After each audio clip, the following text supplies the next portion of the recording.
Hello guys, तो आपका स्वागत है मेरे YouTube चैनल पे। पार्ट नंबर 4 आपके लिए मैं लेके आ चुका हूं। Chapter number 14 statics, chapter number 14 class 10th MCQ। 17 फरवरी की तैयारी चल रही है, 1 नंबर की तैयारी चल रही है 17 फरवरी की।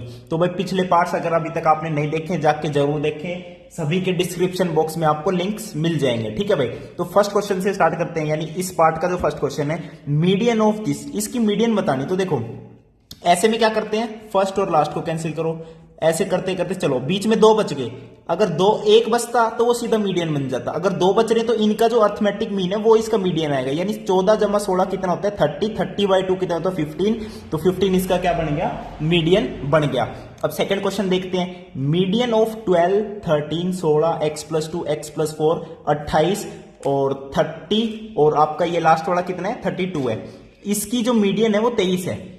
और इसने बोल दिया कि जो x+2 और x+4 है वो किसके बीच में आ रहे हैं, 16 और 30, यानी 16 और 30 के बीच में ही आ रहे हैं। तो देखो इसका कहने का मतलब क्या है, जब हम मीडियन निकालते हैं ना तो भाई ऑर्डर में लिखते हैं, या तो असेंडिंग ऑर्डर में, डिसेंडिंग ऑर्डर में। और यहाँ पे तो ऑलरेडी असेंडिंग ऑर्डर दे रखा था, तो सिमिलरली यहाँ पे भी इसने बता दिया कि असेंडिंग ऑर्डर में ही है, ठीक है। अब मैंने बताया मीडियन कैसे निकालते हैं, फर्स्ट और लास्ट को कैंसिल करो, यानी 32 कैंसिल कर दिया, 30 और इसको कैंसिल करो 16 और इसको अब 2 बच गए। अब 2 जब बच गए तो इनका अर्थमेटिक मीन निकालते हैं। तो 2x+6 डिवाइडेड बाई 2, तो ये कितना आ गया x+3, ये मीडियन आएगा। और मीडियन दे कितना रखा है आपको 23, तो x की वैल्यू यहां से कितनी आ जाएगी 23 - 3, x = 20। तो थर्ड ऑप्शन यहां पे आपका क्या हो जाएगा, करेक्ट हो जाएगा।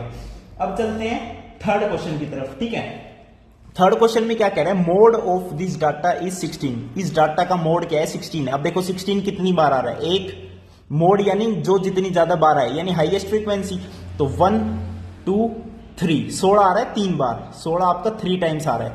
अब और भी कोई एक x भी टर्म है, हमें x फाइंड आउट करना है। वैसे तो इसका आंसर 16 ही आना है गाइस, ऐसे में है ना, क्योंकि 16 ही ज्यादा आना चाहिए। तो मोड की वैल्यू यहाँ पे 16 है, तो x की वैल्यू भी 16 आनी चाहिए। अब देखो कोई ऐसा जरूर होगा जो 3 बार और आ रहा होगा। 12 देखो 1 2 3। अब यहां पे 12 भी 3 टाइम्स आ रहा है, तो भाई मोड 12 भी हो सकता है 16 भी। तो यहां पे x की वैल्यू 16 होनी जरूरी है, ताकि 16 आपका क्या बन जाए, मोड बन जाए जो आपको दे रखा है। तो x की वैल्यू ऑब्वियसली 16 आएगी। ओके गाइस, कोई दिक्कत नहीं। फटाफट नेक्स्ट क्वेश्चन पे चलते हैं। फोर्थ क्वेश्चन पे इसकी मीन बता दो, fi